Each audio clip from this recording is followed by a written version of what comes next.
Սիրելի հայրենակիցներ, Ամստերդամում իր աշխատանքներն է շարունակում Եվրոպայի սոցիալիստական կուսակցության կոնգրեսը, որին Հայ-Աղափական դաշնակցությունը մասնակցում է առանձին պատվիրակությամբ։ Ժամեր առաջ կոնգրեսի կողմից ընդունված բանաձևերից մեկում տեղ են գտել մեր կողմից ավելի վաղ ներկայացված դրույթներ, որոնք վերաբերում են Ղարաբաղյան հիմնախնդրի ներկա հանգրվանին։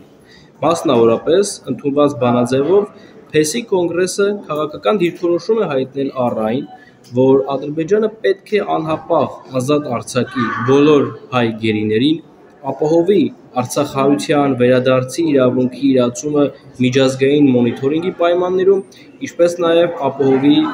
Արցախի մշակութային ժառանգության պաշտպանությունը։ Ինչպես նշեցի, այս բոլոր կետերը մինչև կոնգրեսը ներկայացված են եղել Հայ-Աղափական դաշնակցության կողմից։ Եվրոպայի սոցիալիստների կուսակցության հետ հարաբերությունները Հայ-Աղափական դաշնակցության արտաքին քաղաքականության, արտաքին միջկուսակցական հարաբերությունների կարևոր ուղղություններից մեկն է, որովհետև խոսքը գնում է եվրոպական աշխարհամասում մեծությամբ երկրորդ կուսակցության մասին,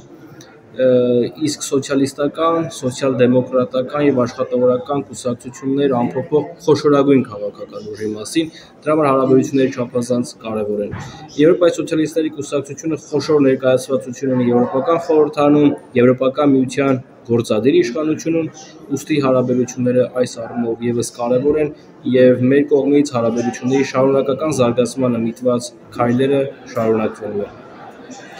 Կոնգրեսը վաղը կավարտի իր աշխատանքները և Հայ-Աղափական դաշնակցության պատվիրակության ներկայացուցիչները կվերադառնան այն երկրները, որտեղից որ ժամանել են Ամստերդամ։